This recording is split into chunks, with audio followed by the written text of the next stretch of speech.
അത്യാഗ്രഹം മൂത്ത സർക്കാർ ജീവനക്കാരനെ കബളിപ്പിച്ച രണ്ട് മിടുക്കരാണിത്.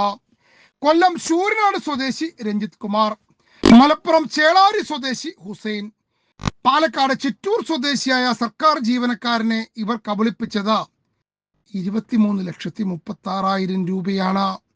മൂപ്പര് നേരത്തെ തന്നെ വിവിധ ഓൺലൈൻ ട്രേഡിംഗ് നടത്തുന്നുണ്ടായിരുന്നു. ഇവരുടെ ഉപദേശം കേട്ട് ഏതോ ചാത്തൻ കമ്പനിയിൽ പണം ഇടുകയായിരുന്നു. പണം നഷ്ടമായതും പാലക്കാട് സൈബർ പോലീസ് സ്റ്റേഷനിലെത്തി പരാതി നൽകി. സൈബർ സ്റ്റേഷനിലെ ഇൻസ്പെക്ടർ അനൂപ് മോന്റെ നേതൃത്വത്തിൽ നടത്തിയ അന്വേഷണത്തിൽ ഇരുവരും ചേർന്ന് കമ്പനി രജിസ്റ്റർ ചെയ്തിട്ടുണ്ടെന്നും ആ കമ്പനിയുടെ ബാങ്ക് അക്കൗണ്ട് വഴിയാണ് സർക്കാർ ജീവനക്കാരന്റെ പണം നഷ്ടമായെന്നും കണ്ടെത്തി. രഞ്ജിത്ത് ആണെങ്കിൽ തട്ടിപ്പിന് പിന്നെ ബിരുദാനന്തര ബിരുദം എടുത്ത ആളാണ്.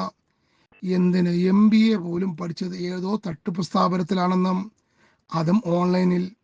ഹുസൈൻ പിന്നെ +2 വരെ പോയിട്ടുള്ളൂ. വിദ്യാഭ്യാസത്തിലൊന്നും മൂപ്പർക്ക് വലിയ വിശ്വാസമില്ലെന്ന്. എന്നാൽ 23,36,000 രൂപ ഇവർക്ക് കിട്ടിയോ എന്ന് ചോദിച്ചാൽ ഇല്ല. അത് നോർത്ത് ഇന്ത്യയിലെ ഏതോ ഹിന്ദിക്കാരന്മാര് കൊണ്ടുപോയി. അവരുടെ ഏജന്റ് ആയിരുന്നു ഇവർ. അവർ നൽകുന്ന കമ്മീഷനും വാങ്ങി പുതിയ തട്ടിപ്പിന് തയ്യാറെടുക്കുമ്പോഴാണ് സൈബർ പോലീസ് ഇവരെ പൊക്കിയത്. ഇനിയും ഇതുപോലുള്ള ആളുകൾ വരും.